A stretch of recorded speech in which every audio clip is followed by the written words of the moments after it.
अस्ति भर्खरै तपाईहरुले हेर्नुभयो नि जी न्यूजको इन्टरभ्यु उहाँले बोलाएको त्यो पनि नाटकै हो त्यो नाटक हो भन्ने कुराको पटाक्षेप आज भइसक्यो। अब एभरेस्टको नाम फेर्ने रे त्यही जी न्यूजले पहिला नि भन्नुहुन्थ्यो मैले छोड्नु पर्यो भने कुसी भाँचेर छोड्छु। हामीलाई त लागेको थियो कुर्सी मात्रै भाँच्नुभयो भने त अर्को बनाउला भन्ने लागेको थियो। उहाँले त संविधानै भाँच्कुट, संघीय लोकतान्त्रिक गणतन्त्रमै भाँच्कुट, राष्ट्र नै भाँच्कुट पार्ने खाँदा आयो। अब के गरी सहने ल भन्नुहोस् त, यो सहने कसरी? सबै राष्ट्र नै बर्बाद पार्ने ठाउँसम्म जाने। अनि उहाँले चाहिँ बडो चाहिँ उसमा भन्नुहुन्छ, फेरि हाँसी भन्नुहुन्छ, मानौ उहाँ त खुसी, उहाँलाई त रमाइलो भयो जस्तो क्या। देश बर्बाद भइरहेछ, संविधान बर्बाद भइरहेछ, संघीय लोकतान्त्रिक गणतन्त्र खराबमा परेछ, उहाँ त बडो जितेको विजेता जस्तो। यस्तो त हुँदैन नि, सामान्य मान्छे, स्वाभाविक मान्छे त यस्तो हुँदैन। नराम्रो काम गरेर त डर लाग्ने, अलि लाज लाग्ने, अलि गम्भीर हुनेको हुनुपर्छ र उल्टो सबै भाँचकुच पारेछ, खुसी भएर हिँडेको छ। ताण्डव नाच भन्छ नि, ताण्डव नृत्य। मैले त उहाँको नृत्यलाई ताण्डव नृत्य जस्तो लाग्छ, भाङ खाएर नाचे जस्तो।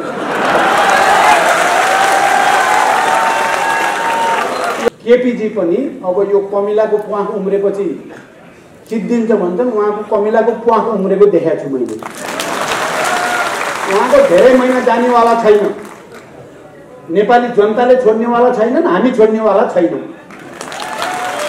उहाँ गणतन्त्र विरोधी हो भन्दैमा नेपाली जनता गणतन्त्र विरोधी होइनन्, पार्टीका सबै नेता कार्यकर्ता गणतन्त्र विरोधी होइन। उहाँ गणतन्त्र विरोधी हो भन्ने हामीलाई थाहा छ, नेपाली जनतालाई थाहा छ। सच्चे होलान् कि सच्चेलान् कि भन्ठानेको त के को हुन्थ्यो, कुकुरको पुच्छर। जति तेल लाए पनि बाङ्गाको बाङ्गै भयो। हामीले त कम तेल त लाइएन, सबभन्दा बढी तेल त मैले लाएँ होला यो 3 वर्षमा। जे भन्छन् मानिदिँदाखेरि राम्रो हुन्छ कि भन्दै मान्दै 4 सालदेखि 3 पटक उहाँले पार्टी फुटाउन खोज्नुभयो। 3 पटक हामीले जोगायौँ क्या, झुकेर जोगाएको थियो, लडेर जोगाएको भन्ने। अब बल्ल लड्न थालिएर मैले भनेको छु, उहाँले बाजी हार्नुभयो, उहाँले लडाईँ हार्नुभयो। जब उहाँले लोकतन्त्रमाथि प्रहार गर्नुभयो, जब उहाँले हामी सबैले र नेपाली जनता, सार्वभौम नेपाली जनताले आफ्ना प्रतिनिधि मार्फत निर्माण गरेको संविधानमाथि आक्रमण गर्नुभयो, उहाँले लडाईँ हार्नुभयो। जति बेला विदेशीको इसारामा फेरि एकचोटि नेपाल राष्ट्रको अस्मितामाथि प्रहार गर्ने जमर्को गर्नुभयो, उहाँले लडाईँ हार्नुभयो। त्यसकारण मैले भनेको छु, इतिहासमा अब केपी ओलीले कलङ्कको टीका लाउनु भयो, यो मेटिँदैन। हिटलर जस्तो गएको गई के भयो? हिटलरको लास त हामी सबैलाई थाहा छ नि त। आफ्नो श्रीमतीलाई पहिलो गोली, दोस्रो आफूलाई गोली हालेर मर्नुपर्ने स्थिति हुँदो रहेछ नि त तानाशाहहरू। विश्व विजय गर्छ। अहिले हाम्रो केपीजीलाई कहिले काहीँ के लाग्छ भने त्यो भ्यागुतोले चाहिँ यति ठुलो भन्दै ठुलाउँदै जान्छ अरे, अझै ठुलो थियो त भन्दा घुँडी फुटेको भन्ने कथा जस्तै। केपीजीले यति ठुलो भनिराख्नु भएको छ आफूलाई, त्यो नफुटिन्जेल उहाँले घुँडी फुलाइराख्नु जस्तो देखाएको छ। उहाँलाई अब ट्रम्प के ठुलो मै ठुलो, सी जिनपिङ के ठुलो मै ठुलो, मोदी के ठुलो मै ठुलो भन्ने छ। उहाँले भन्नु नै हुन्छ त्यस्तो कुरा। संसारकै ठुलो आफूलाई ठानिसकेपछि त कसैलाई टेर्ने कुरो त आएन नि, तपाईँ हामीलाई त टेर्ने त कुरो आएन। उहाँ त फुलाउँदै हुनुहुन्छ, पेट फुलाउँदै हुनुहुन्छ। के गर्ने, हामी हेरिरहेका छौँ। अब कुन दिन फुट्छ भ्ल्याप। अहिले 1 नम्बर अध्यक्ष माधव नेपाल हुनुहुन्छ। अहिले आजका मितिमा म माधवभित्र गएँ, म माधवसँग मिलेँ। तर केपी ओलीले के भन्न खोज्छन् भने माधव प्रचण्ड कहाँ गएर सिद्धियो भन्न खोज्छन्। पार्टी भनेको के हो? विचार र विधि हो। जनताको बहुदलीय जनवाद, अहिले त बडो जनताको बहुदलीय जनवाद भन्न खोज्नुहुन्छ। जनताको बहुदलीय जनवादलाई हटाएर समाजवाद उन्मुख जनताको जनवादमा सही गर्ने पहिलो व्यक्ति को?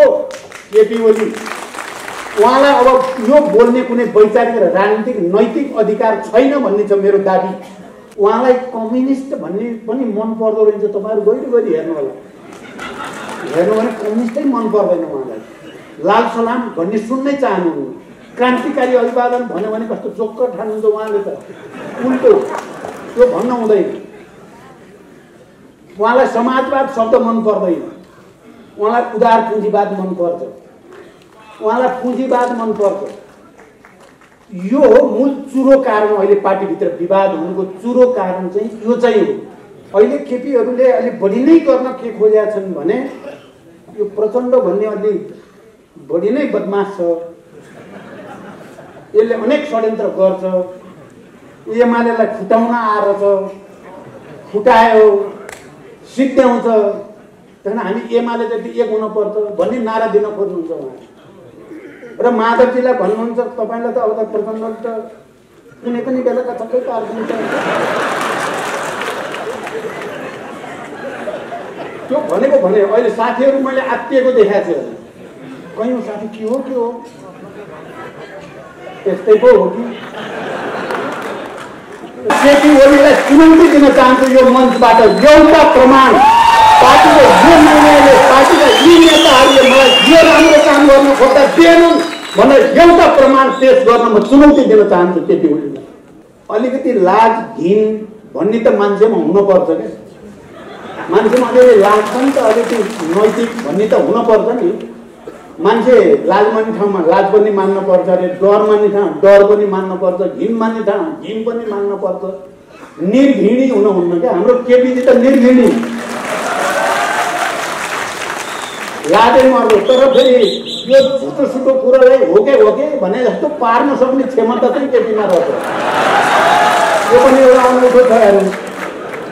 त्यो त हुँदै आएको थियो जहिले नि उहाँले विचित्र विचित्र कुरा भनेर मान्छेलाई हो कि जस्तो बनाउन खुसी पाल्नु। बिहान 11 बजे वामदेवजीलाई बोलाउनु भएछ र अबको अध्यक्ष तपाईँ नै हो कमरेड,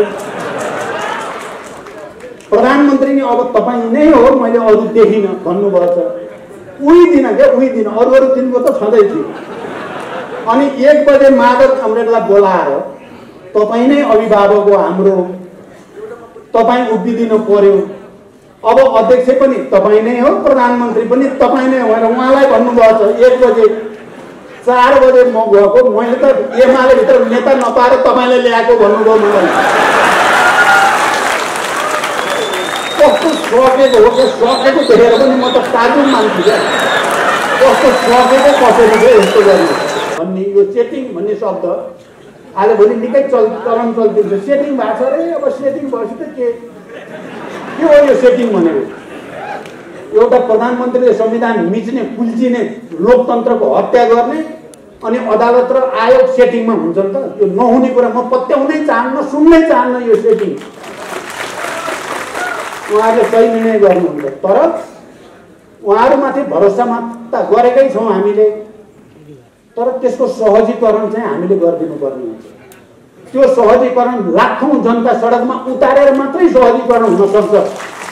हामीहरू ढुक्क नबसौँ, ढुक्क बसेर र ठिक छ रिल्याक्स गरौँ न त हुने रहेछ, आफै हुने रहेछ भनियो भने के हो। तर हामी सडकमा पुरा जबरजस्त जुझारु आन्दोलनका साथ खडा भयौँ भने सबै हाम्रै हुन्छ। अलिअलि मलाई डर लाग्यो, अब माधवजीलाई पनि घराउँछन् कि क्या हो। म अलिअलि त डराएको थिएँ त्यो बेला, तर अहिले मेरो माधवजीप्रति अलिक सम्मान धेरै नै बढेको छ। उहाँ 37 साल जति उभिनु भयो क्या। केपीको गलत प्रवृत्ति छ बुझ्दिन भनेर। त्यसले गर्दा अहिले उहाँलाई 1 नम्बर अध्यक्ष मान्दा मलाई आनन्द भएको। तपाईँलाई लाग्यो होला प्रचण्डले के हेर्छ के गर्छ भन्ने। तपाईँहरूले केपी जस्तै हो भने त मैले के गर्छु होइन। तपाईँहरू माधवजी जस्तो हो भने चाहिँ हामी मिलिहाल्छौँ, प्रचण्ड जस्तो भयो कि माधवजी मिलिहाल्नुहुन्छ। मैले यहाँ केही समस्या देख्दिनँ। संसद मरेको छैन, यो प्रतिनिधि सभा हाम्रो संविधानले हामीलाई जीवित राखेको छ।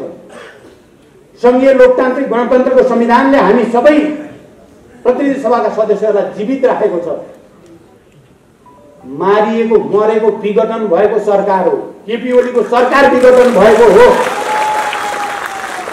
उहाँले आफूलाई 1 नम्बर अध्यक्ष भन्नुभयो। हुन त मेरो उदारता र भावनाले मैले छोडिदिएको हो, नत्र 1 र 2 भन्ने थिएन।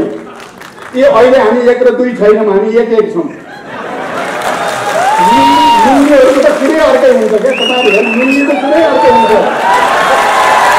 मैले अहिले अध्यक्ष हुनुहुन्छ, उहाँ अध्यक्षता पार्टीको बैठकको उहाँले अध्यक्षता गर्नुभएको छ।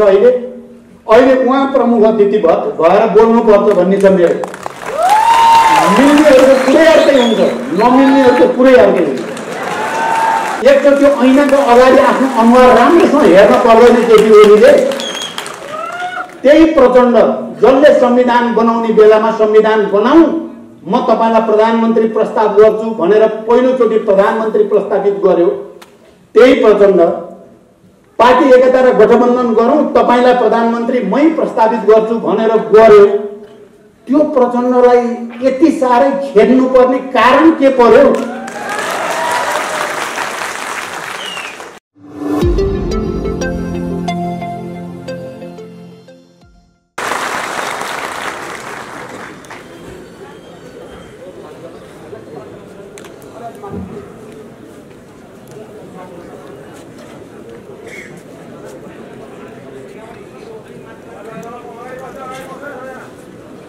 काठमाडौँ जिल्लाको यो बृहत कार्यकर्ता प्रशिक्षण भेलाका अध्यक्ष तथा केन्द्रीय समितिका सहयोद्धा कमरेड, हाम्रो गौरवशाली पार्टीका आदरणीय अध्यक्ष तथा पूर्व प्रधानमन्त्री कमरेड माधव कुमार नेपाल, स्थायी समितिका सबै सहयोद्धा कमरेडहरू र केन्द्रीय समितिका पनि सबै सहयोद्धा कमरेडहरू र यो प्रशिक्षण भेलामा उपस्थित काठमाडौँ जिल्लाका सम्पूर्ण कमरेडहरू र जनप्रतिनिधि साथीहरू,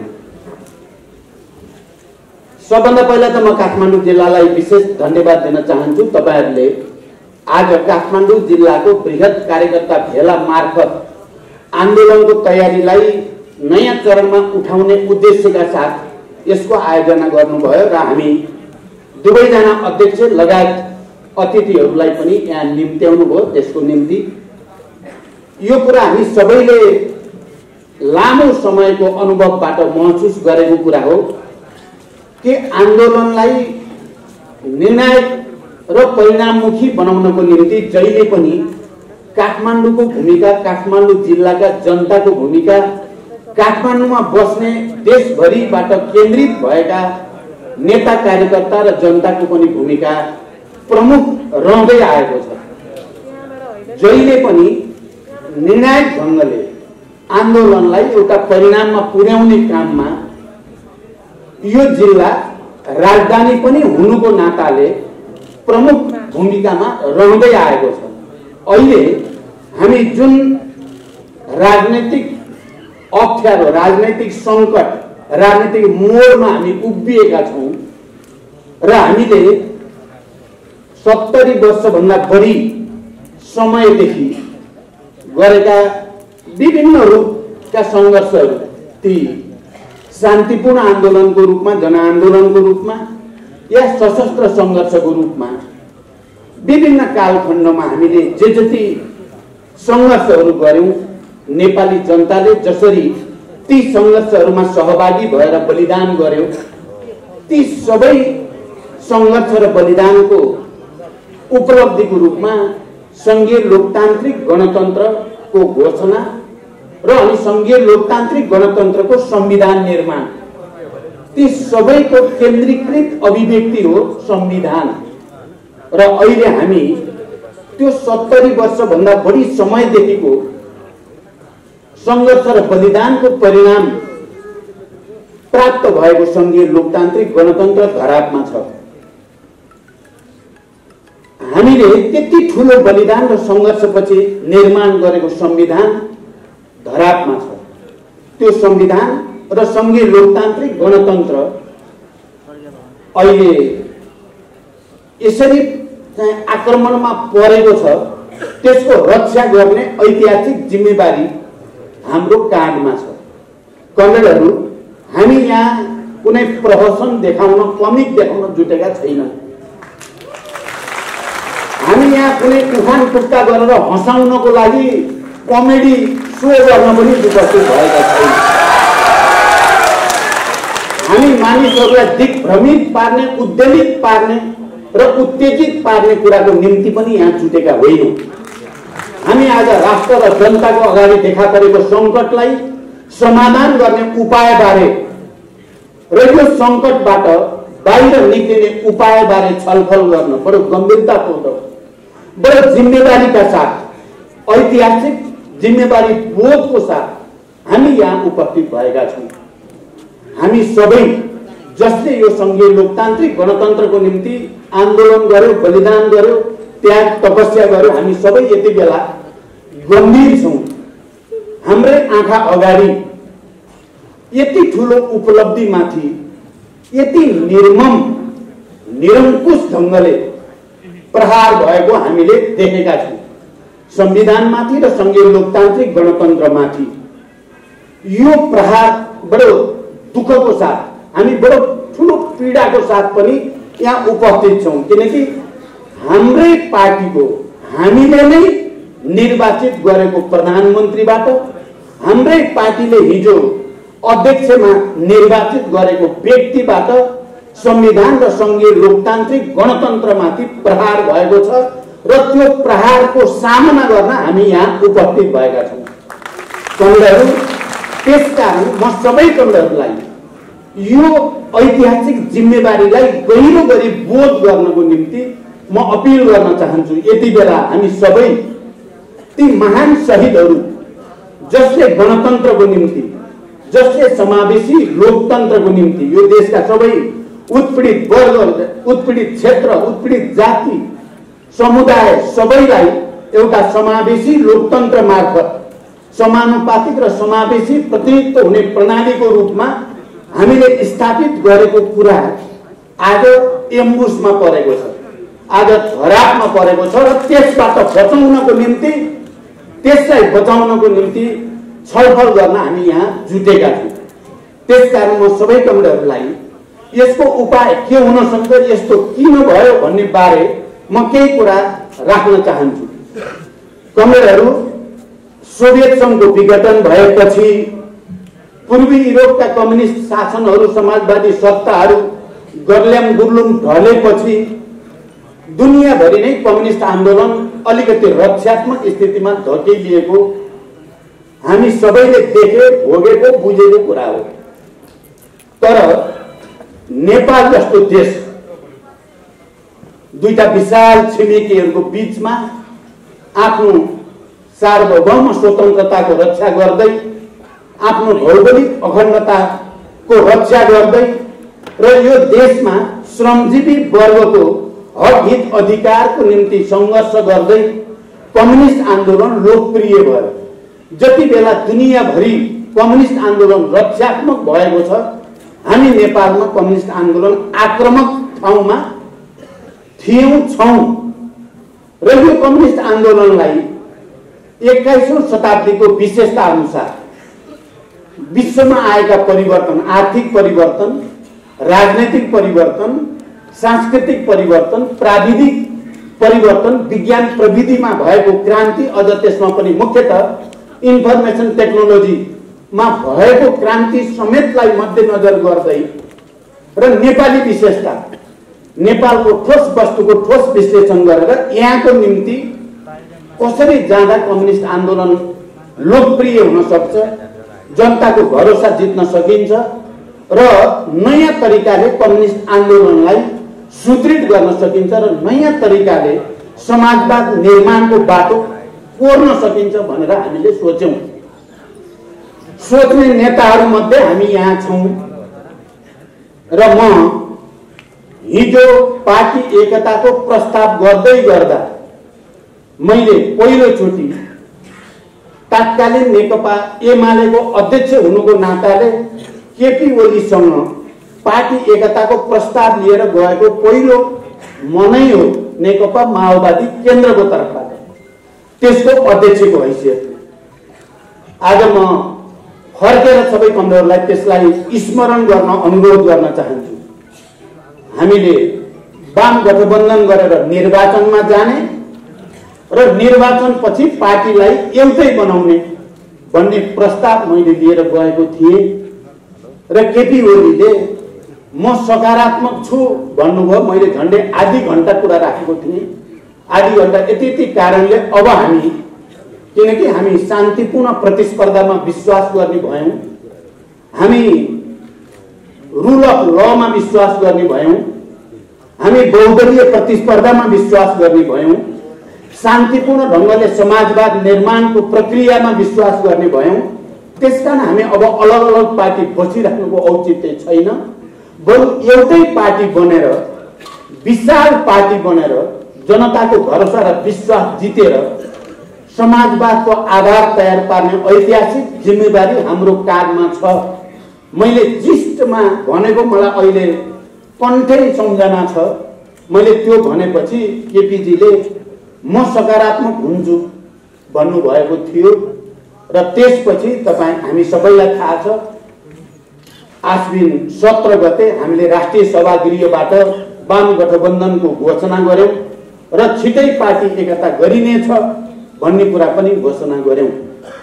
देशैभरि आम कम्युनिस्ट कार्यकर्ता, आम कम्युनिस्ट समर्थक जनसमुदाय र विश्वभरि छरिएका नेपालीहरूमा पनि एउटा नयाँ उत्साह, एउटा नयाँ उमङ्ग, एउटा नयाँ ऊर्जा, अब यो देशमा केही हुन्छ, अब कम्युनिस्ट आन्दोलनले देशको नेतृत्व गर्छ, देशमा राजनीतिक स्थायित्व पनि हुन्छ, देशमा आर्थिक विकास र समृद्धि पनि हुन्छ। गरिब निमुखाहरूले, श्रमजीवी जनताले अब दलाल र नोकरशाही पुँजीपतिहरूको शोषण अत्याचारबाट मुक्ति पाइने दिन छिटै आउँछ र देशमा सामाजिक न्याय सहित राष्ट्रिय पुँजीको विकास गर्दै समाजवादतिर जाने बाटो बन्छ भन्ने विश्वास सर्वत्र छायो र त्यो विश्वास निर्वाचनको माध्यमबाट जनअनुमोदित हुन पुग्यो। जनताले अनुमोदन गर्यो। यो ठीक छ, तिमीहरूले गठबन्धन गरेर चुनाव लड्ने कुरा पनि ठीक छ र दुईटा मूलभूत कम्युनिस्ट पार्टीहरू, मूलभूत धाराको प्रतिनिधित्व गर्ने कम्युनिस्ट पार्टीहरू एकताबद्ध हुने कुरा पनि ठीक छ भनेर जनताले पनि अनुमोदन गर्यो, कार्यकर्ताले पनि अनुमोदन गर्यो। दशकौंदेखि एकअर्कामा बोलचालै नगर्ने नेता कार्यकर्ताहरू पनि चुनावी प्रचार अभियानको 10 दिनमा 10औं वर्ष पुराना घनिष्ठ कमरेड जस्तो गरिकन हामीले काम गर्यौं। कमरेडहरू, त्यति बेला हामीले पार्टी एकता गर्दा अहिले कतिपय मानिसहरूले भन्ने गर्छन् सायद पर्याप्त तयारी नभइकन गरेको एकता भएको हुनाले पो यस्तो स्थिति आएको हो कि पार्टी एकता गर्दा विचारमा, पार्टी एकता गर्दा राजनीतिक मुद्दाहरूमा, संगठनात्मक विधि पद्धतिको प्रश्नमा अलि धेरै छलफल गरेर गरेको भए यस्तो हुँदैन थियो कि पनि कतिपयले भन्ने गर्छन्। तर मैले त्यसलाई सही मान्दिनँ। हामीले ठोस वस्तुको ठोस विश्लेषण, परिस्थिति के छ देशको र कुन परिस्थितिमा कस्तो कदम चाल्दा जनताले र राष्ट्रले स्वीकार गर्छ र इतिहासमा अमर भएर जान्छ भन्ने कुरा विचार गर्नुपर्ने हुन्छ। र मेरो विचारमा त्यति बेला हामीले जे गर्यौं, हामी नेताहरूले दुवैतिरका त्यति बेला स्थायी कमिटी, केन्द्रीय कमिटीले अनुमोदन गरेर यो पार्टी एकता गर्नु ठीक छ मात्रै भनेनौं। हामीले पार्टी एकताको घोषणा गर्ने बेलामा विचारमा हामीले पर्याप्त संवेदनशीलता र पर्याप्त गम्भीरता नदेखाएको भन्ने मलाई लाग्दैन। हामीले, तपाईहरुले हेर्नु भएको छ, पार्टी एकता गर्दा हामीले जेमा सहमति गरेर हस्ताक्षर गरेका छौं त्यो हस्ताक्षर गर्दा हामीले विचारमा, हामी सबैलाई कन्ठै पनि छ, हामीले मार्क्सवाद लेनिनवाद हाम्रो निर्देशक सिद्धान्त हुनेछ भन्ने कुरा बडो प्रष्टसँग भनिएको छ। हामीले शान्तिपूर्ण रूपमा बहुदलीय प्रतिस्पर्धा मार्फत समाजवादको आधार तयार पार्ने कुरा प्रष्टसँग भनिएको छ। तत्कालको राजनीतिक कार्यदिशा के हुने भन्ने बारेमा तत्कालको राजनीतिक कार्यदिशा समाजवाद उन्मुख जनताको जनवाद हुने भन्ने कुरा प्रष्टसँग लेखिएको छ, हस्ताक्षर गरिएको छ। र विगतको समीक्षा कसरी गर्ने भन्नेमा तत्कालीन साबिक नेकपा एमालेको जनताको बहुदलीय जनवादको उच्च मूल्याङ्कन गरिएको छ। कमरेड मदन भण्डारीको भूमिकाको पनि उच्च मूल्याङ्कन गरिएको छ। त्यसले नेपालको राजनीतिक परिवर्तनमा खेलेको भूमिकालाई स्वीकार गरिएको छ, आत्मसात गरिएको छ र मदन भण्डारी र जनताको बहुदलीय जनवादले सोभियत संघको विघटन र दुनियाँभरि प्रतिक्रान्तिको हावा चलेको बेलामा नेपालमा कम्युनिस्ट आन्दोलनलाई लोकप्रिय बनाउन, जनव्यापी बनाउन महत्त्वपूर्ण भूमिका खेल्यो भनेर त्यसलाई स्वीकार गरिएको छ भने त्यसैगरी माओवादी आन्दोलन र 21औं शताब्दीमा जनवाद सम्बन्धी अवधारणाको पनि उच्च मूल्याङ्कन गरिएको छ। नेपालका सबै उत्पीडित वर्ग समुदायमा राजनीतिक जागरण ल्याउन माओवादी आन्दोलनले महत्त्वपूर्ण भूमिका खेल्यो र देशमा संघीय लोकतान्त्रिक गणतन्त्रको आधार तयार पार्न माओवादी आन्दोलनले मुख्य भूमिका खेल्यो भन्नेमा कमरेड केपी ओलीले त्यति बेला हस्ताक्षर गर्नुभएको छ र मैले पनि हस्ताक्षर गरेको छु। त्यसपछि संयोजन समितिका कमरेड माधव नेपाल लगायतका नेताहरूले पनि त्यसलाई हामीले अनुमोदन गरेका छौँ। त्यसकारण यो आरोप कि हामीले विचारलाई ध्यानै नदिकन हतरपतरमा एकता गरेको हो कि भन्ने कुरा सत्य होइन। हामीले विचारमा स्पष्ट भएर, राजनीतिक कार्यदिशा स्पष्ट भएर, इतिहासको मूल्याङ्कन र समीक्षाको विषयमा पनि मूलभूत रूपमा हामीले स्पष्ट व्याख्या गरेर नै एकता गरेको हो र अगाडि जाने हाम्रो बाटो के हो भन्ने कुरामा बहुदलीयता, बहुदलीय प्रतिस्पर्धा, शान्तिपूर्ण प्रतिस्पर्धा, रुल अफ ल, आवधिक निर्वाचन र यो निर्वाचन मार्फतै सरकारको नेतृत्व लिने र अनि सामाजिक न्याय सहित समाजवादको आधार तयार पार्दै जनतालाई राहत दिँदै जनताका आवश्यकता र भावनालाई सम्मान गर्दै जाने भन्ने कुरामा नै कुनै दुविधा हाम्रो राजनीतिक प्रतिवेदनमा छैन र त्यो प्रतिवेदन तपाईहरुले हेर्नु भएको छ। त्यो प्रतिवेदन सर्वसम्मत रूपमा पारित प्रतिवेदन हो, त्यहाँ कसैको विमति थिएन। जति बेला हामी दुईटै केन्द्रीय समितिका त्यति बेलाको संयुक्त अधिवेशन बस्यौं, त्यो संयुक्त अधिवेशनमा सर्वसम्मत रूपले राजनीतिक प्रतिवेदन र सर्वसम्मत रूपले पार्टीको विधान पारित गरेर निर्वाचन आयोगमा लगेर त्यो प्रतिवेदन र त्यो विधान हामीले दर्ता गरिएको छ। कमरेडहरु, मैले यो भूमिका किन भन्दैछु भने त्यसकारण यो हामीले पार्टी एकता गर्दा हतरपतर गरेको, विचारलाई बेवास्ता गरेको भन्ने होइन। हामीले विगतको समीक्षा पनि र आउने भविष्यको हाम्रो बाटोको बारेमा पनि प्रष्ट मार्गचित्र बनाएरै हामीले एकता गरेको हो। तर आज त्यो एकताको त्यो प्रतिवेदनमा त्यो विधान, जुन विधानले बडो प्रष्टसँग हाम्रो संगठनात्मक सिद्धान्त लेनिनवादी संगठनात्मक सिद्धान्त नै हो, जनवादी केन्द्रीयताकै संगठनात्मक सिद्धान्त हो, तर त्यो अहिले बदलिएको परिस्थिति अनुसार त्यसलाई विकसित र परिमार्जित गरेर कार्यान्वयन गर्नुपर्छ भन्ने कुरा पनि प्रष्टै भनिएको छ। अनि व्यक्ति सर्वेसर्वा कहीँ पनि हुँदैन, व्यक्ति संगठनको मातहतमा हुन्छ, अल्पमत बहुमतको मातहतमा हुन्छ। कुनै पनि कमिटीको बहुमतको निर्णय नै पार्टीको निर्णय हुन्छ। बहुमतको निर्णय मान्न प्रत्येक पार्टी सदस्य कर्तव्यबद्ध छन्, उनी सबैले स्वीकार्नुपर्छ भन्ने कुरा विधानमा लेखिएकै छ। तपाईहरुले हेर्नुभयो भने विधानको सायद धारा 60 मा हो, बहुमतको निर्णय नै पार्टीको निर्णय हुनेछ भनेर शीर्षकै छ। त्यो शीर्षक भित्र अरु कुरा राखिएको छ भने यहाँसम्म आइपुग्दा के कारणले यो समस्या भयो त?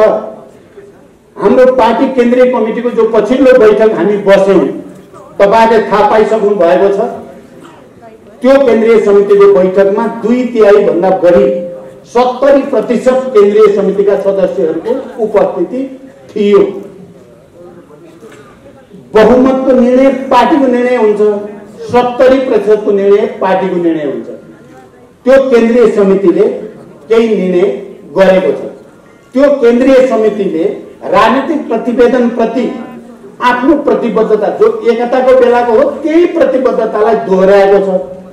पार्टी विधानको जो व्यवस्था हो, पद्धति विधि सम्बन्धी जो व्यवस्था हो, त्यही व्यवस्थालाई अनुसरण गरेको छ।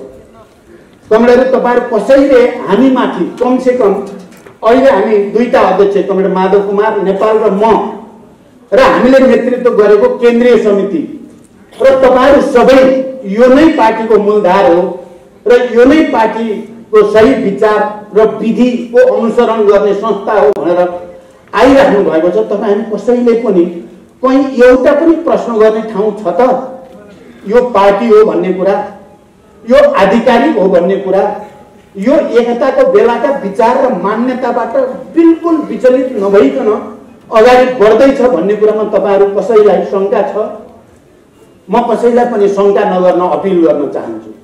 तर यहाँ कार्यक्रमहरुमा त ठाउँ-ठाउँमा प्रहसन र नौटंकी प्रदर्शन भइरहेको तपाईहरुले देख्नु भएको छ, भाषण सुन्नु भएको छ। कहिलेकाहीँ यो विक्षिप्त मानसिकताको उपज हो कि भने जस्तो लाग्छ। साथीहरु विक्षिप्त भएछन् कि क्या हो भने डर लाग्छ उनीहरुले बोलेको सुन्दा, उनीहरुका तर्कहरु सुन्दा। कहिलेकाहीँ साथीहरु चाहिँ त जोकरमा परिणत हुनु भएछ क्यारे, पोलिटिकल जोकर जस्तो लाग्छ। हाम्रै साथी थिए छन् अझै पनि, उनीहरुलाई देख्दा कहिलेकाहीँ बडो अनौठो लाग्छ। 441 जनाको केन्द्रीय समिति 100 जना जुटेर 1100 जनाको केन्द्रीय समिति बनायौं भन्ने यो नौटंकी नभए के हो? यो नेपालमा प्रहसन देखाउन खोजेको नभए यो के चाहिँ हो? यो विचित्र र बौखलाहटको मानसिकताको उपज नभए के हो भनेर हामीले प्रश्न किन नगर्ने? तपाईहरुलाई थाहा छ अस्ति पनि हामी माधवजी र म र निर्वाचन आयोगमा जिम्मा दिएका केही जिम्मेवार कमरेडहरूको टोली हामी निर्वाचन आयोगमा गयौं। हामीले निर्वाचन आयोगको अथवा निर्वाचन सम्बन्धी दल सम्बन्धी ऐन राज्यको पनि पल्टायौं, हाम्रो पार्टीको विधान पनि पल्टायौं।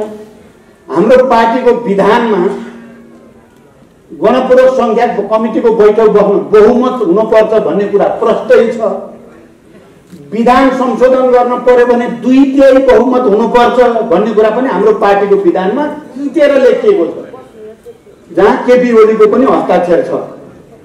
2/3 बहुमतले मात्रै, केन्द्रीय कमिटीको 2/3 बहुमतले मात्रै पार्टीको विधान संशोधन गर्न सक्छ। त्यो भन्दा बाहिर गएर कसैले पनि पार्टी विधान संशोधन गर्न सक्दैन। गणपूर्वक संख्या पुर्याउन 441, अब पछि 4 जना थपेको, केही साथीहरु बित्नु भयो, केही अन्य नियुक्तिमा जानु भयो गर्दा तपाईको 218-19 नभइकन गणपूर्वक संख्या पुग्दैन। तर उहाँहरु 100 जना पनि उपस्थित हुनुहुन्थेन। हामीले त प्रमाण हेर्यौं, अस्ति प्रमाण हेर्यौं, 100 जना पनि उपस्थित हुनुहुन्थेन। उहाँले विधान संशोधन गरिदिनु भयो। विधान संशोधन गर्न 300 भन्दा बढी चाहिन्छ। 100 जनाले संशोधन गरेको नौटंकी गर्नुभयो र निर्वाचन आयोगमा 1100 को केन्द्रीय समिति बनायौं हामीले भनेर दिनुभयो। हामीले निर्वाचन आयोगका पदाधिकारीसँग भन्यौं यो के नाटक हो यो?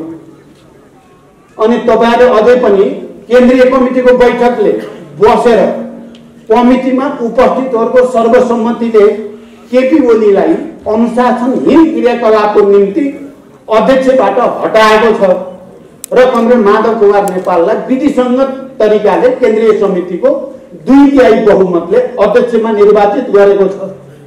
अनि तपाईहरुले फेरि अर्कोलाई पनि अध्यक्ष नै भनिराख्न मिल्छ के? निर्वाचन सम्बन्धी दल सम्बन्धी ऐनले तपाईहरुलाई त्यो अधिकार दिएको छ र हाम्रो पार्टीको विधान जुन पनि यही निर्वाचन आयोगमा दर्ता भएको छ, 2/3 बिना विधान संशोधन गर्ने छुट कसैलाई दिन सक्छ त भन्दा उहाँहरूले होइन हामी नियम विधान भन्दा बाहिर गएर केही पनि गर्दैनौं, हामीले बुझेका छौं, तपाईहरु ढुक्क हुनुहोस्, जे तथ्य हो त्यही अनुसार नै फैसला हुन्छ भनेर भन्नुभयो। र हामीलाई के विश्वास भएको छ भने निर्वाचन आयोगले हामीलाई के विश्वास दिलाएको छ भने निर्वाचन सम्बन्धी अथवा दल सम्बन्धी ऐनमा 50+ जोसँग केन्द्रीय समितिको संख्या हुन्छ त्यही पार्टी नै आधिकारिक पार्टी हुन्छ। 50+ नहुने जो संख्या हुन्छ त्यसले अर्कै दल बनाउन चाहे दल दर्ता गर्न सक्छ 40% भएमा। अन्यथा जे पनि हुन सक्छ भनेर उहाँहरूले विश्वास दिलाउनु भयो र म तपाईहरुलाई विश्वास दिलाउँछु। अब निर्वाचन आयोगको तर्फबाट उहाँहरूले हामीलाई जे विश्वास दिलाउनु भएको छ विधिसङ्गत हुन्छ, ढुक्क हुनुहोस् भन्नुभएको छ। म पनि तपाईहरुलाई भन्न चाहन्छु निर्वाचन आयोगले संविधान, विधान, ऐन, कानुन भन्दा बाहिर गर्ने छैन। हाम्रो पार्टीको नाम र चुनाव चिन्ह चुरे हाम्रै हुनेछ। म यो विश्वास तपाईहरुलाई दिलाउन चाहन्छु। यदि त्यसो भएन भने यहाँ कयामत आउँछ भन्छ नि, यहाँ आँधी हुरी बतास आउँछ। केपी ओलीले संविधान मिचे जस्तै गरेर केपी ओलीले संघीय लोकतान्त्रिक गणतन्त्रको चाहिँ मुटुमाथि छुरा प्रहार गरे जस्तै यदि अरू संवैधानिक निकायहरूले पनि त्यही गर्न थाले भने यो देश, यी नेपाली जनता हेरेर बस्न सक्छन्? हेरेर बस्न सक्दैन। आँधी हुरी बतास आउँछ, त्यस्तो हुने छैन। मैले निर्वाचन आयोगलाई पनि सर्वोच्च अदालतलाई पनि म भरोसा गर्न चाहन्छु। मैले सधैँ भनेको छु हामीलाई भरोसा छ। केपी ओलीको नौटङ्कीको पछाडि केपी ओलीको राजनीतिक जोकरपन जो देखाउँदै हुनुहुन्छ त्यो जोकरको पछाडि कोही लाग्ने छैन। बडो अनौठो लाग्छ कहिलेकाहीँ उहाँले एक ठाउँमा बोल्दाखेरि हामीलाई भगौडा भन्नुभएको छ कि यो अब सुन्नु पनि अब कान थुन्नु के थुन्नु, अब आँखाले देखिन्छ, अब के आँखा छोड्नु, लाजै मर्दो। 72% केन्द्रीय समितिको सदस्य भगौडा अनि 30% पनि नभएको चाहिँ अधिकारी त्यो रैथाने। यस्तो संसारमा कहीँ हुन्छ केपी ओलीको दिमाग बाहेक अन्त? त्यो अन्त हुने कुरा हो यस्तो पनि। अनि जहिले पनि बैठक बस्नु पर्यो, बैठकबाट निर्णय गर्नु पर्यो भनेर हामी लाइन लाएर जाँदा उहाँ बैठकबाट भाग्ने, उहाँ चाहिँ भगौडा नहुने, बैठकबाट जहिले पनि भाग्ने, बैठक राखे हुन्छ लास्टमा आउन भन्ने। अनि यो केन्द्रीय समितिको बैठक जो हामीले पछिल्लो बस्यौं केपी ओली समेतको सहमतिको केन्द्रीय समितिको बैठक हो, त्यो बैठक छोडेर विधान मिचेर संविधान मिचेर निर्ममतापूर्वक बडो निरङ्कुश तरिकाले तानाशाही रूपमा पार्टीलाई लात हानेर भाग्ने चाहिँ भगौडा नहुने। हामीले निर्णय अनुसार केन्द्रीय समितिको बैठक बस्दाखेरि हामी चाहिँ भगौडा। यो अलिकति लाज घिन भन्ने त मान्छेमा हुनुपर्छ क्या। मान्छेमा अलिकति लाज पनि त अलिकति नैतिक भन्ने त हुनपर्छ नि। मान्छे लाज मान्ने ठाउँमा लाज पनि मान्न पर्छ अरे, डर मान्ने ठाउँ डर पनि मान्न पर्छ, घिन मान्ने ठाउँ घिन पनि मान्न पर्छ। निर्घिणी हुनुहुन्न क्या। हाम्रो केपीजी त निर्घिणी लाजै मर्दो। तर फेरि यो झुटो सुटो कुरालाई हो के भने जस्तो पार्न सक्ने क्षमता चाहिँ केपीमा रहेछ। यो पनि एउटा अनौठो छ हेर्नु। त्यो त हुँदै आएको थियो। जहिले पनि उहाँले विचित्र विचित्र कुरा भनेर मान्छेलाई हो कि जस्तो बनाउन खुसी पाल्नु। बिहान 11 बजे वामदेवजीलाई बोलाउनु भएछ र अबको अध्यक्ष तपाईँ नै हो कमरेड, प्रधानमन्त्री नै अब तपाईँ नै हो, मैले अरू देखिन भन्नुभएछ। उही दिन क्या, उही दिन, अरू दिनको त छँदै थियो। अनि 1 बजे माधव कमरेडलाई बोलाएर तपाईँ नै अभिभावक हो हाम्रो, तपाईँ उभिदिनु पर्यो, अब अध्यक्ष पनि तपाईँ नै हो, प्रधानमन्त्री पनि तपाईँ नै हो भनेर उहाँलाई भन्नुभएको छ। 1 बजे 4 बजे म गएको, मैले त एमाले भित्र नेता नपाएर तपाईँले ल्याएको भन्नुभयो मलाई। कस्तो सकेको हो, सकेको देखेर पनि म त ताजुब मान्छु क्या। कस्तो सकेको कसैको चाहिँ यस्तो गर्नु। हामी त सक्दैन, हामी त लाज पनि लाग्छ, डर पनि लाग्छ, यस्तो गर्नु हुनु भन्ने लाग्छ। उहाँलाई त दुध भात खाए जस्तो क्या, ढाकढुक गर्न, छलछाल गर्न, ठकठाक गर्न, यस्तो गर्नुहुन्छ उहाँले। अब अहिले उहाँले भन्नुहुन्छ क्या बडो चाहिँ अनौठो कुरा, पार्टीले मलाई काम गर्न नदिएको हुनाले संसद भङ्ग गर्न परेको भन्ने तर्क छ नि। पार्टीले मलाई घेराबन्दी गरेकोले के को घेराबन्दी गरे उहाँले प्रमाण सहित भन्न सक्नुहुन्छ? पार्टीले सरकारबाट उहाँले गर्न खोजेको कुन काममा बाधा हाल्यो एउटा मात्रै प्रमाण दिनुहोस्। म केपी ओलीलाई चुनौती दिन चाहन्छु यो मञ्चबाट, एउटा प्रमाण। पार्टीले यो निर्णयले, पार्टीका यी नेताहरूले मलाई यो राम्रो काम गर्न खोज्दा दिएनन् भनेर एउटा प्रमाण पेश गर्न म चुनौती दिन चाहन्छु केपी ओलीलाई। जरु पार्टीले यसो गरौँ भन्दा त्यो नगरिकन उल्टो उल्टो गरे हुनाले बिग्रिएको हो भन्ने म स्पष्ट रूपमा राख्न चाहन्छु। तपाईहरुलाई थाहा छ, कोरोना भयो, लकडाउनको स्थिति आयो, पार्टीको तर्फबाट मैले कार्यकारी अध्यक्षको हैसियतले भने यो महामारीलाई नियन्त्रण गर्न, उपचार गर्न, आवश्यक अरु तयारी गर्न केन्द्रदेखि तल गाउँपालिका स्थानीय निकायसम्म एउटा साझा संयन्त्र बनाऊ। यहाँ के सत्तापक्ष, के प्रतिपक्ष, के नागरिक समाज, के पत्रकार सबैलाई समेटौं र एउटा राष्ट्रिय अभियान चलाऊ भन्ने सुझाव दिएको तपाईहरुले सुन्नु भएको छ। त्यो सुझावलाई उहाँले व्यङ्ग गर्दै हिँड्नु भयो।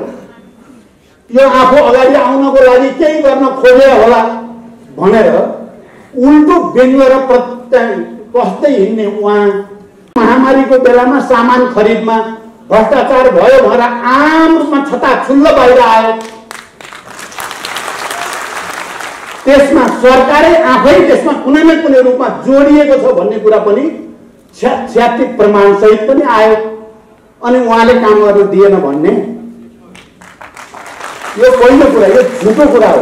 यो दुनियाँलाई आँखामा छारो हाल्ने, दिउँसै रात पार्ने यो एउटा जोकरले गर्ने कुरा हो।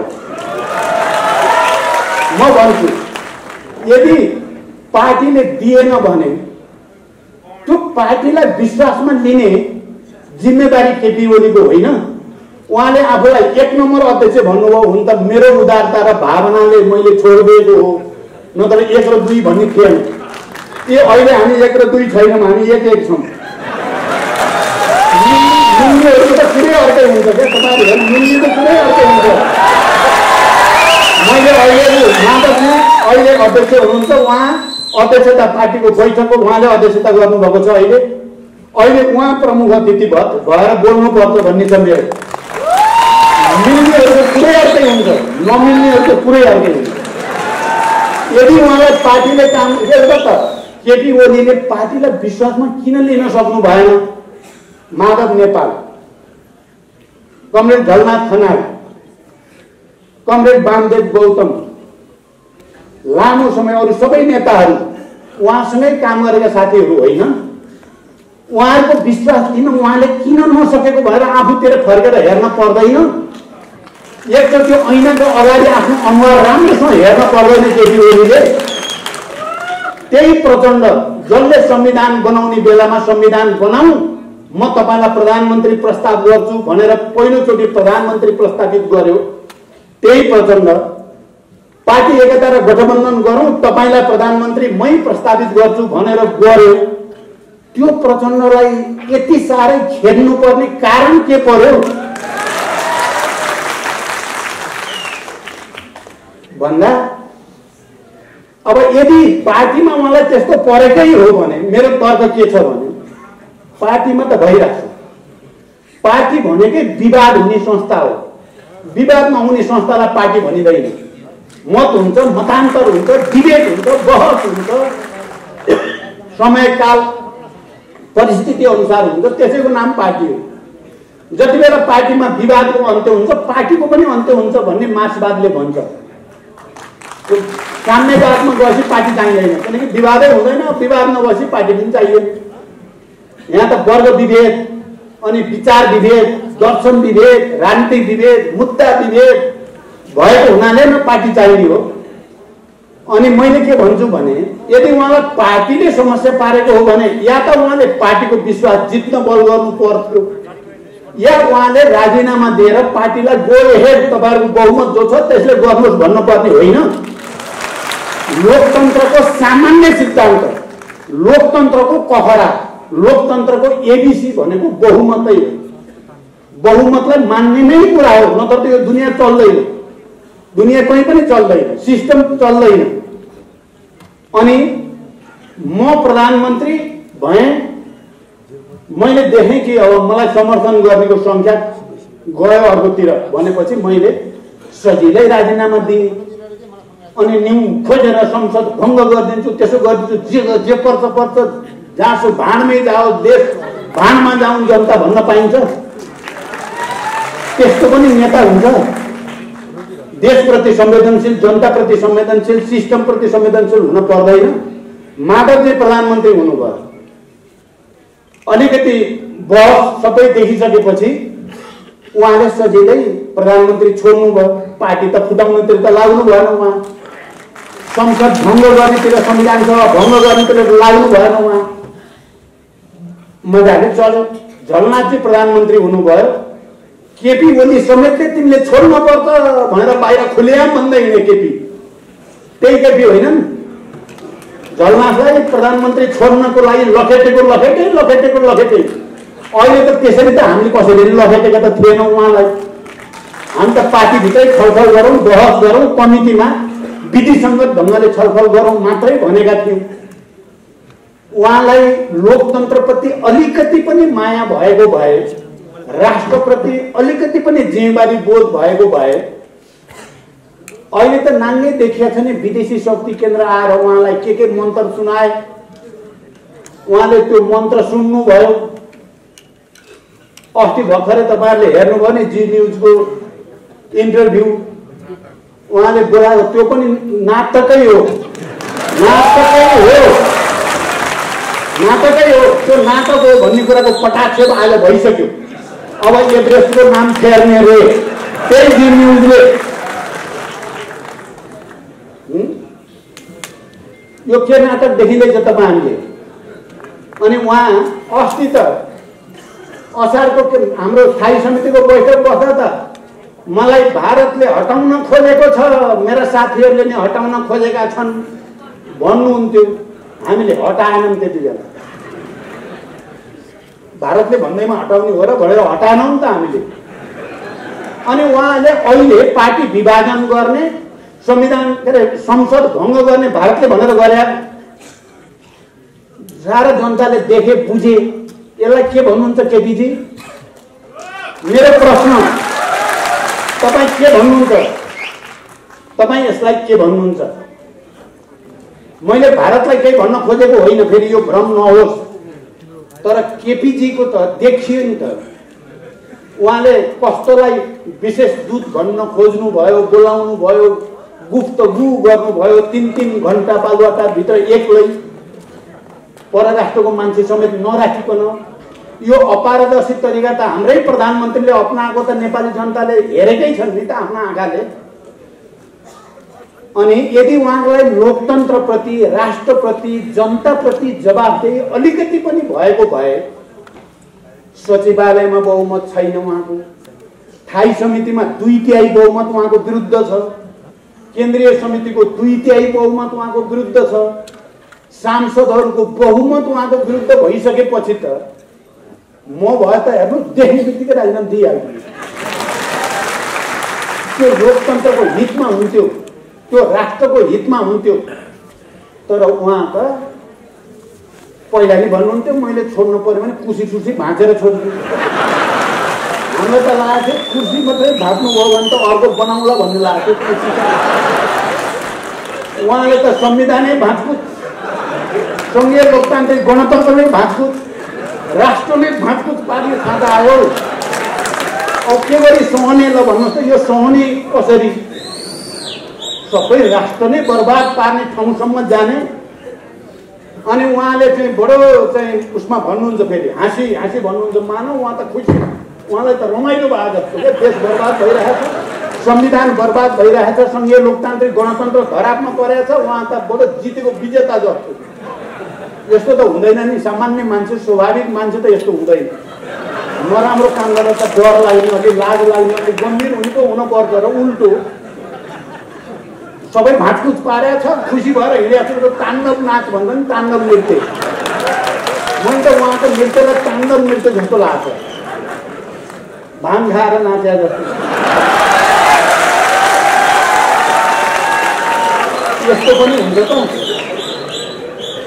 अनि उहाँले भन्नुहुन्छ बडो सर्वोच्च अदालतले मैले जे गरे त्यही निर्णय गर्नुपर्छ, मेरो राजनीतिक निर्णय हो, अदालतले मान्न पर्छ। अनि उहाँले निर्वाचन आयोगलाई मैले भनेपछि मान्न पर्छ। उहाँको सबै अभिव्यक्ति अब यो सर्वोच्च नि केही होइन, निर्वाचन आयोग नि केही होइन, संविधान पनि केही होइन, संघीय लोकतान्त्रिक गणतन्त्र नि केही होइन, पार्टी पनि केही होइन, बहुमत पनि केही होइन, म नै सबै थोकको आई एम द स्टेट। तानाशाहहरूले निरङ्कुशहरूले संसारभरि भन्ने गरेको त्यस्तै हो। तर त्यस्ता तानाशाह र निरङ्कुशहरूको अन्तिम स्थिति के हुन्छ भन्ने कुरा इतिहासमा पटक पटक दुनियाँमा देखिएको छ र पछिल्लो पटक नेपालमा पनि नेपाली जनताले तपाईँ हामीले राम्रैसँग देखाएको कुरा हो। केपी अब यो फेरि निरङ्कुश हुन भूत सवार भएपछि, तानाशाही हुन भूत सवार भएपछि मान्छेले आफूतिर नफर्किने, आफ्नो आत्मालोचना नगर्ने, समीक्षा नगर्ने, जनतालाई नदेख्ने, आफूलाई अगाडि ल्याउने मान्छेहरूलाई शत्रु जस्तो देख्ने हुँदो रहेछ र आफू ध्वस्त नहुँदासम्म न्यु खोज्या खोजे गर्ने हुँदो रहेछ। केपीजी पनि अब यो कमिलाको प्वाख उम्रेपछि सिद्धिन्छ भन्छन्, उहाँको कमिलाको प्वाख उम्रेको देखाएको छु मैले। उहाँको धेरै महिना जानेवाला छैन, नेपाली जनताले छोड्नेवाला छैनन्, हामी छोड्नेवाला छैनौँ। उहाँ गणतन्त्र विरोधी हो भन्दैमा नेपाली जनता गणतन्त्र विरोधी होइनन्, पार्टीका सबै नेता कार्यकर्ता गणतन्त्र विरोधी होइन। उहाँ गणतन्त्र विरोधी हो भन्ने हामीलाई थाहा छ, नेपाली जनतालाई थाहा छ। सच्चे होलान् कि सच्चेलान् कि भन्ठानेको त के को हुन्थ्यो, कुकुरको पुच्छर। जति तेल लाए पनि बाङ्गाको बाङ्गै भयो। हामीले त कम तेल त लाइएन, सबभन्दा बढी तेल त मैले लाएँ होला यो 3 वर्षमा। ठुलो जे भन्छन् मानिदिँदाखेरि राम्रो हुन्छ कि भन्दै मान्दै 4 सालदेखि 3 पटक उहाँले पार्टी फुटाउन खोज्नुभयो। 3 पटक हामीले जोगायौँ क्या, झुकेर जोगाएको थियो, लडेर जोगाएको भन्दैन। अब बल्ल लड्न थालिएर पहिलोचोटि अध्यादेश ल्याएर पार्टी फुटाउन खोज्नुभयो। हामीले खबरदार गर्यौँ, स्थायी समितिको बैठकले त्यसको विरोध गर्यो, देशभरि विरोध भयो। उहाँ पछि हट्न बाध्य हुनुभयो र त्यतिबाट पार्टी फुटेन। दोस्रो पटक उहाँले नेकपा एमाले नामको पार्टी आफ्नै निर्देशनमा, केपीकै निर्देशनमा दर्ता गर्न लगाउनु भयो र पार्टी फुटाउन जोड गर्नुभयो। हामीले घुमाउँदै फिराउँदै कार्यदल बनाएर त्यति बेला पनि पार्टी फुटाउन दिइएन। अहिले त उहाँले त घरमै आएर लगाइदिनु भयो जहाँ हामी बसेको, र अनि पार्टी विभाजन पनि गर्ने, संविधानमाथि पनि आक्रमण गर्ने, संघीय लोकतान्त्रिक गणतन्त्रमाथि पनि आक्रमण गर्ने, यस्तो काम गर्नुभएको छ। मैले भनेको छु उहाँले बाजी हार्नुभयो, उहाँले लडाईँ हार्नुभयो। जब उहाँले लोकतन्त्रमाथि प्रहार गर्नुभयो, जब उहाँले हामी सबैले र नेपाली जनता, सार्वभौम नेपाली जनताले आफ्ना प्रतिनिधि मार्फत निर्माण गरेको संविधानमाथि आक्रमण गर्नुभयो, उहाँले लडाईँ हार्नुभयो। जति बेला विदेशीको इसारामा फेरि एकचोटि नेपाल राष्ट्रको अस्मितामाथि प्रहार गर्ने जमर्को गर्नुभयो, उहाँले लडाईँ हार्नुभयो। त्यसकारण मैले भनेको छु इतिहासमा अब केपी ओलीले कलङ्कको टीका लाउनुभयो, यो मेटिँदैन, यो मेटिँदैन। यदि उहाँले मेट्न चाहने हो भने, तर यो चाहना हुने म कतै देख्दिनँ। फेरि हो भने मैले ठुलो गल्ती गरेँ, यो संविधानमा हुँदै नभएको अधिकार प्रयोग गरे जस्तो नाटक गरेर मैले संसद विघटन गर्नु मेरो गल्ती हो भनेर पश्चाताप गरेर वक्तव्य दिनुभयो। सर्वोच्च अदालतमा सरी मैले गल्ती गरेको छु, मेरो पक्षमा फैसला नहोस् भनेर निवेदन दिनुभयो। पार्टीको अगाडि मैले फुटाउने गल्ती गरेँ, अब आइन्दा गर्दिनँ भन्नुभयो भने त्यो कलङ्कको टीका मेटिन सक्छ। तर तानाशाहहरू यस्ता हुँदैनन्, निरङ्कुश प्रवृत्तिका मान्छेहरू यस्ता हुँदैनन्। आफू ध्वस्त नहुँदासम्म हिटलर जस्तो गएको गई के भयो, हिटलरको लास त हामी सबैलाई थाहा छ नि त।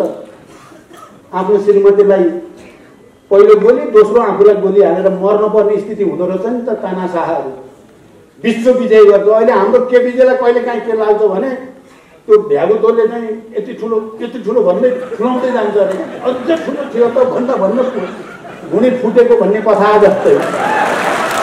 केपीजीले यति ठुलो भनिराख्नु भएको छ आफूलाई। त्यो नफुटिन्जेल उहाँले भुँडी फुलाइराख्नु जस्तो देखाएको छ। उहाँलाई अब ट्रम्प के ठुलो मै ठुलो, सी जिनपिङ के ठुलो मै ठुलो, मोदी के ठुलो मै ठुलो भन्ने छ। उहाँले भन्नु नै हुन्छ त्यस्तो कुरा। संसारकै ठुलो आफूलाई ठानिसकेपछि त कसैलाई टेर्ने कुरो त आएन नि। तपाईँ हामीलाई त टेर्ने त कुरो आएन। उहाँ त फुलाउँदै हुनुहुन्छ, पेट फुलाउँदै हुनुहुन्छ। के गर्ने हामी हेरिरहेका छौँ। अब कुन दिन फुट्छ भ्याप यो हुने बाटो त उहाँ हिँड्नु भएको छैन। यति भनिसकेपछि म अब अन्तिमतिर फेरि पनि म के भन्न चाहन्छु भने मैले यति भन्दै यो केपीजीको व्यक्तिगत रेसिपी मेरो केही पनि होइन। म दुईचोटि प्रधानमन्त्री केपीलाई बनाउने मान्छेभित्रै पर्छु र केपीजीलाई पार्टी फुटाउन नदिनको लागि धेरै मेहनत, धेरै उदार, धेरै भावुक भएर चाहिँ बल गर्ने मान्छेभित्र पनि म पर्छु। तर यी सबै अरू कुरा सहायक हुन्। मूल कुरा विचार नै हो, मूल कुरा राजनीति नै हो, मूल कुरा मुद्दा नै हो, मूल कुरा विधि पद्धति नै हो। उहाँले राजनीतिक प्रतिवेदन पहिला त छाप्नै तयार हुनु भएन, किन राजनीतिक प्रतिवेदन उहाँलाई मन परेको थिएन भित्रबाट। यो समाजवाद उन्मुख जनताको जनवाद, किनभने जबज र मदन भण्डारीको भूमिकालाई पनि स्थापित गर्नुपर्छ भनेर लेख्ने हामीहरू नै हौँ। र जबज छोड्ने पहिलो व्यक्ति केपी ओली हो। यहाँ तपाईहरु कोही भ्रममा नपर्नु होला। यो भ्रम उनीहरूले दिन खोजेका छन्। अहिले एमाले एकातिर हुनुपर्ने माओवादीतिर गए। मैले के भन्छु भने अहिले 1 नम्बर अध्यक्ष माधव नेपाल हुनुहुन्छ। अहिले आजका मितिमा म माधव भित्र गएँ, म माधवसँग मिलेँ। तर केपी ओलीले के भन्न खोज्छन् भने माधव प्रचण्ड कहाँ गएर सिद्धियो भन्न खोज्छन्। पार्टी भनेको के हो? विचार र विधि हो। जनताको बहुदलीय जनवाद अहिले त बडो जनताको बहुदलीय जनवाद भन्न खोज्नुहुन्छ। जनताको बहुदलीय जनवादलाई हटाएर समाजवाद उन्मुख जनताको जनवादमा सही गर्ने पहिलो व्यक्ति को? केपी ओली। उहाँलाई अब यो बोल्ने कुनै वैचारिक र राजनीतिक नैतिक अधिकार छैन भन्ने छ मेरो दाबी। उहाँ हो छोड्ने।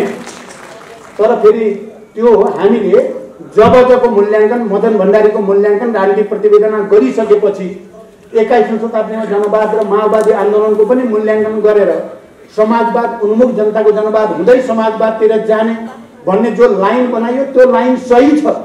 त्यो सही लाइनबाट भड्किने पनि केपी ओली नै हो। अहिले भड्किने त्यो लाइनबाट भड्केर पार्टी विभाजन गर्ने पनि केपीजी नै हो।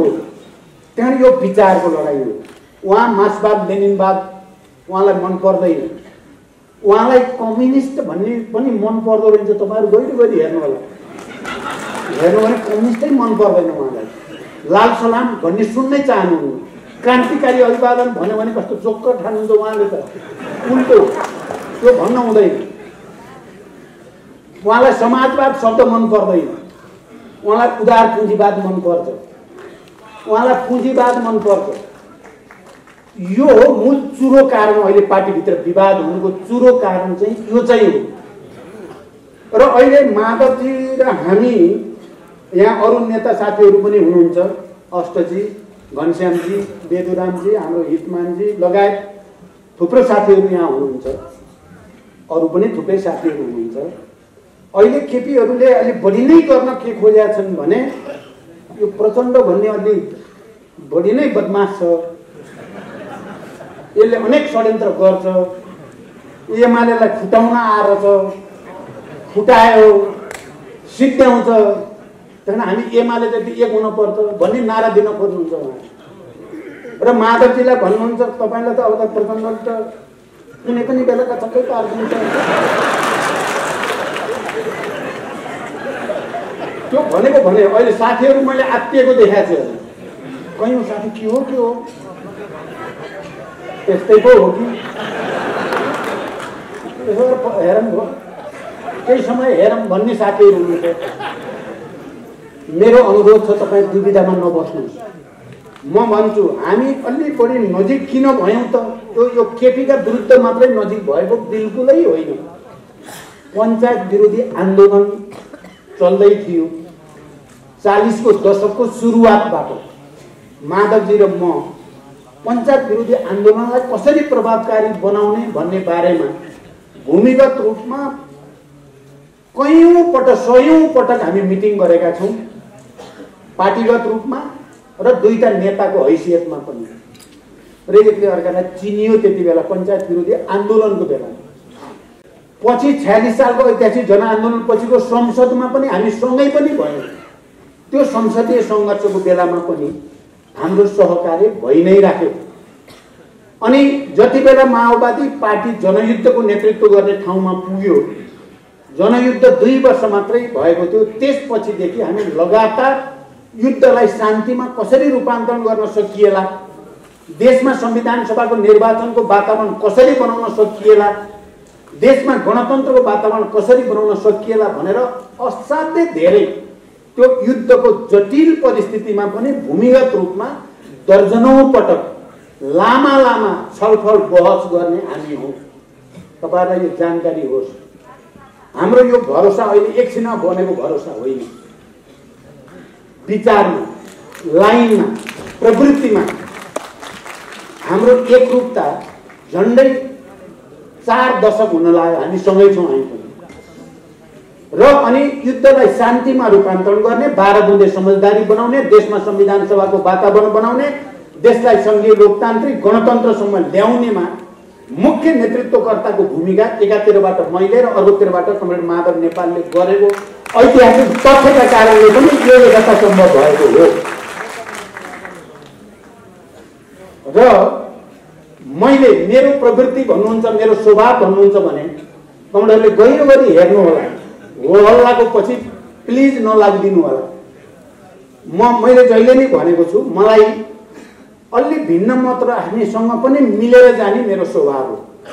जति बेला म एउटा सानो समूहको महासचिव भएँ, तुरुन्तै मैले एकता केन्द्र बनाउने पहल गरेँ अनि तुरुन्तै माओवादी बनाउने पहल गरेँ। युद्ध र अनि शान्तितिर आउने क्रममा लगातार सहकार्यको बल गरेर अब चाहिँ नेपालमा कम्युनिस्ट आन्दोलन एकीकृत हुनुपर्छ, केन्द्रीकृत हुनुपर्छ, त्यसको निम्ति मैले बरु त्याग गर्न तयार हुनुपर्छ भन्ने मान्यता राखेर केपीलाई प्रधानमन्त्री र अध्यक्ष बनाएर अनि हामीले सहकार्य सुरु गरेको हो। बडो प्रश्नसँग म तपाईको अगाडि भन्न चाहन्छु। एकता भएर जब केन्द्रीय समितिको कार्यविभाजन गर्ने, प्रदेशहरूको कार्यविभाजन गर्ने, जिल्लाहरू विभाजन गर्ने क्रममा मैले देखेँ पूर्व एमाले भित्रको केपी पक्ष माधवजी र माधव वरिपरि भएकालाई पुरै सिद्ध्याउन चाहेको रहेछ भन्ने मैले सबभन्दा पहिला मैले थाहा पाएको हो। यो माधवजीलाई राम्रो थाहा छ, अरू कमरेडलाई पनि थाहा छ। मैले किनभने म अध्यक्ष हुनुको नाताले मैले थाहा पाएँ। उहाँलाई माधवजीलाई 4-5 जिल्लामा सीमित गरेर सिद्ध्याउने, त्यसपछि प्रचण्ड सिद्ध्याउने रणनीति उहाँको रहेछ भन्ने थाहा पाएपछि म त जहिले पनि अन्यायका विरुद्ध न्यायको पक्ष लिनुपर्छ भन्ने मान्यता, मार्क्सवादी मान्यता भएको हुनाले उहाँहरूलाई मैले बडो चाहिँ अन्याय गरेको देखेपछि मेरो 4 दशक पुरानो मित्र अहिले पार्टी एउटै छ, मेरै हातबाट उहाँलाई अन्याय हुन दिएँ भने त त्यो मेरो लागि सही विषय हुँदैन भनेर मैले 9 महाधिवेशनमा जस्तो थियो संख्या माधवजीको र केपीजीको त्यसलाई बराबरीमा ल्याउनु पर्छ भनेर बराबरीमा ल्याउने पहल गरेँ मैले। यो सत्य हो कमरेडहरू, तपाईहरुलाई यो केपीजीहरुको भ्रमको पछि नलाग्नु होला। हाम्रो विचारमा, भावनामा एकरूपता त हाम्रो हुँदै आइराखेकै थियो इतिहासदेखि नै। अब संगठनको विधि पद्धतिमा पनि हामी एक ठाउँमा जानुपर्छ भन्नेमा पुगेकै हो। त्यो केपीजीलाई मन परेन। यो प्रचण्डले त यहाँ भित्र मैले यता सबै सिद्ध्याउला भनेको त यसले त फेरि भन्ने पर्यो। त्यो कुरा कहाँबाट बढी पर्यो भने पोहोरको केन्द्रीय समितिको बैठक जसलाई मैले सञ्चालन गरेँ, उहाँ सुरुमा र लास्टमा मात्रै उपस्थित हुनुभयो। त्यो बैठक राम्रो सफल भयो। त्यो बैठक बडो जनवादी वातावरणमा छलफल पनि बहस पनि गरेर एकरूपता पनि हुने, पार्टी एकतालाई सुदृढ गर्ने खालको बैठक भयो। त्यो बैठक केपीजी र केपी वरिपरिका साथीहरूलाई असह्य भयो। त्यो बैठकको सफलता असह्य भयो र उहाँहरूले गोप्य भेला गर्नुभयो पशुपति प्लाजा। र अब चाहिँ प्रहार जति सबै प्रचण्डमाथि नै केन्द्रित गर्नुपर्छ र पूर्व एमाले जतिलाई ठाउँ बनाउनुपर्छ भन्ने लाइन बनाउनु भयो। अनि माधवजी र माधवजी नजिक भएका साथीहरूलाई फकाउने, फुल्याउने, सम्झाउने, कोहीलाई मन्त्री बनाएर हुन्छ कि तपाईँ नै अभिभावक हो, तपाईँ नै नेता हो भनेर म त बिहान माधवजीका जान्छु पनि, केपीजीकै साथीहरू आएर बसेका छन्, बेलुका जान्छु नि केपीजीकै आएर बसेका छन्, माधवजीलाई त छोड्दै नछोड्ने भयो। अलिअलि मलाई डर लाग्यो, अब माधवजीलाई पनि ढलाउँछन् कि क्या हो, म अलिअलि त डराएको थिएँ त्यो बेला। तर अहिले मेरो माधवजीप्रति अलिक सम्मान धेरै नै बढेको छ। उहाँ 37 सालदेखि उभिनु भयो क्या, केपीको गलत प्रवृत्ति छ बुझ्दिन भनेर। त्यसले गर्दा अहिले उहाँलाई 1 नम्बर अध्यक्ष मान्दा मलाई आनन्द भएको छ। तपाईँलाई लाग्यो होला प्रचण्डले के हेर्छ के गर्छ भन्ने, तपाईँहरूले केपी जस्तै हो भने त मैले के गर्छु के गर्छु, अनि तपाईँहरू माधवजी जस्तो हो भने चाहिँ हामी मिलिहाल्छौँ, प्रचण्ड जस्तो भयो कि माधवजी मिलिहाल्नुहुन्छ। मैले यहाँ केही समस्या देख्दिनँ। अब हामीले अहिले सङ्घर्ष गरेको, यो सबै सङ्घर्ष गरेको मैले केपीका विरुद्ध भने जस्तो देखिन्छ, एउटा प्रवृत्तिको प्रतिनिधि पात्र भएको हुनाले केपी भन्न त पर्ने भयो। तर मेरो चाहिँ अन्तरेको कुरा भन्नुहुन्छ भने यो केपीका विरुद्ध सङ्घर्ष देखाउँदै हामीले आफ्नै विरुद्ध सङ्घर्ष गरे हो है। हामी भित्रै जम्मा भएको फोहोर मैला सफा पार्नु पनि यो अभियान हो।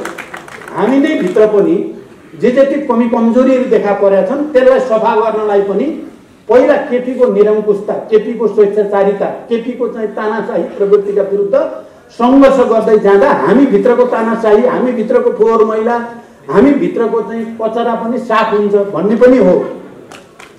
एकचोटि मार्क्सवादी नेताहरूले एकदम धेरैचोटि भनेका छन् अवसरवादका विरुद्ध सङ्घर्षको सुरुवात आफ्नै विरुद्ध सङ्घर्षबाट गर्नुपर्छ है भन्ने कुरा विश्वव्यापी रूपमा भन्ने गरिएको छ। अब केपीको अवसरवादका विरुद्ध सङ्घर्ष गर्नलाई पहिला हामीले आफै भित्रको अवसरवादका विरुद्ध सङ्घर्ष गर्न तयार हुनु पर्यो। त्यसो भयो भने मात्रै पार्टी बन्छ। हाम्रो यो लडाइँ पार्टी बनाउने लडाइँ हो, कम्युनिस्ट पार्टी बनाउने लडाइँ हो। 21औं शताब्दीको आवश्यकता परिपूर्ति गर्ने कम्युनिस्ट पार्टी 18औं शताब्दी, 19औं शताब्दी, 20औं शताब्दीको होइन, 21औं शताब्दीको कम्युनिस्ट पार्टी बनाउने लडाइँ हो यो। 21औं शताब्दीमा समाजवाद निर्माणको आधार तयार पार्ने लडाइँ हो यो।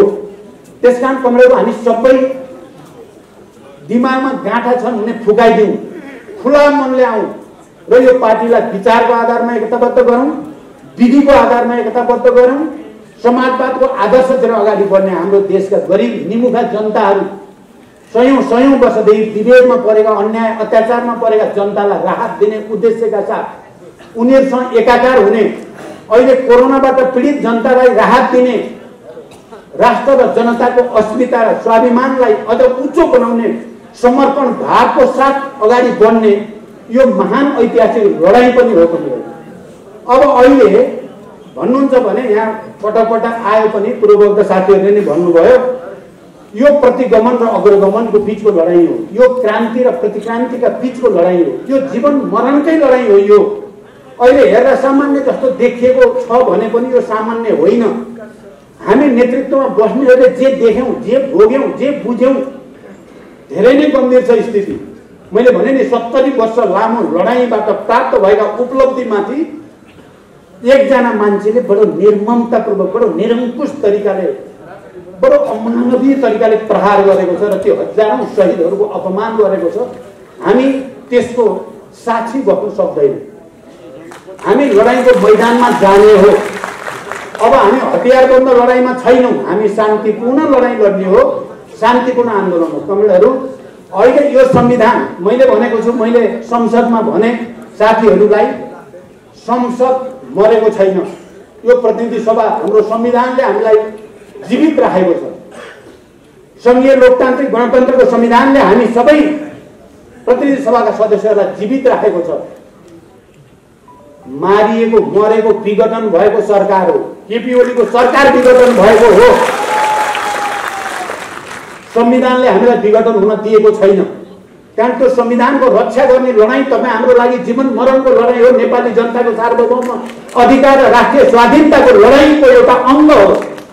कमरेडहरू आज हामी यस्तो क्षणमा छौँ तपाईँ हामीले अल्छी गर्न हुने नै स्थिति छैन। काठमाडौँ यो जिल्ला राजधानी यहाँको आन्दोलनले नै परिणाम दिनुपर्छ। आउने अब भोलिदेखि माघ 1 गते, भोलिदेखि होइन माघदेखि फागुनसम्म काठमाडौँमा हरेक दिन कुनै न कुनै रूपका र खास दिन विशाल रूपमा लाखौं जनता हामीले सडकमा उतार्नै पर्छ। हामी उतार्नै पर्छ। लाखौं जनतालाई सडकमा उतारेर मात्रै संविधानको अपहरण गर्ने, संविधानको बलात्कार गर्ने अपराधीहरूलाई इतिहासको कठघरामा उभ्याउन सकिन्छ र हामीले उभ्याउनै पर्ने हुन्छ। नत्र यो राष्ट्रकै भविष्य अन्धकार अँध्यारो सुरुङभित्र कहाँ हो, पुग्ने कहाँ हो, निक्लिने कहाँ हो, कुनै टुङ्गो हुने स्थिति छैन। त्यसकारण हामीले चाहे त्यो निर्वाचन आयोग होस्, चाहे सर्वोच्च अदालत होस्, हाम्रो भरोसा छ उहाँहरूले संविधानको अक्षर र भावना अनुसार नै निर्णय गर्नुहुनेछ, हामी विश्वास गर्छौँ। तर उहाँहरूलाई सत्ताको दबाब पनि हुन पनि सक्छ। बाहिर हल्ला पनि छ विभिन्न भन्ने, यो सेटिङ भन्ने शब्द आज भोलि निकै चलन चल्दैछ। सेटिङ भएको छ अरे, अब सेटिङ भएपछि त के हो यो सेटिङ भनेको? एउटा प्रधानमन्त्रीले संविधान मिच्ने, कुल्चिने, लोकतन्त्रको हत्या गर्ने अनि अदालत र आयोग सेटिङमा हुन्छ नि त? त्यो नहुने कुरा म पत्याउनै चाहन्न, सुन्नै चाहन्न यो सेटिङ। उहाँहरूले सही निर्णय गर्नुहुन्छ, तर उहाँहरूमाथि भरोसा मात्र गरेकै छौँ हामीले। तर त्यसको सहजीकरण चाहिँ हामीले गरिदिनु पर्ने हुन्छ। त्यो सहजीकरण लाखौं जनता सडकमा उतारेर मात्रै सहजीकरण हुन सक्छ। कमरेडहरू ढुक्क नबसौँ, ढुक्क बसेर र ठिक छ रिल्याक्स गरौँ न त, हुने रहेछ आफै हुने रहेछ भनियो भने के हो। तर हामी सडकमा पुरा जबरजस्त जुझारु आन्दोलनका साथ खडा भयौँ भने सबै हाम्रै हुन्छ। त्यसकारण म अन्तिममा काठमाडौँ जिल्लाका तपाईँ अगुवा कार्यकर्ताहरू, तपाईँहरूको काँधमा निकै ठुलो जिम्मेवारी छ। हामी तपाईँहरूको साथमा छौँ। हामीलाई अहिले सडकमा पलेटी कसेर बस्दा गर्व महसुस भएको छ। हामीलाई जुलुसमा हिँड्दा आनन्द आएको छ। हामी जनतासँग जोडिएको लागेको छ फेरि एकचोटि, र यसलाई नयाँ उचाइमा उठाउँ। 1-1.5 महिनाभित्र हामीले यो सबै बेठिती, यो विघटन, यो अराजकता, यो देशलाई बर्बाद गर्ने खेल रोकिदिनुपर्छ हामीले। र तपाईँ काठमाडौँका कार्यकर्ताहरूको काँधमा, नेताहरूको काँधमा ठुलो जिम्मेवारी छ। म हृदयदेखि तपाईँहरूलाई अपिल गर्न चाहन्छु, रात दिन नभनौँ, खटौँ, जनतालाई मोबिलाइज गरौँ, केन्द्रित गरौँ, आन्दोलित गरौँ र संविधान र लोकतन्त्रमाथिको यो आक्रमणलाई विफल तुल्याइ छाडौँ भन्ने अपिल गर्दै बिदा हुन्छु। धन्यवाद। अभिवादन।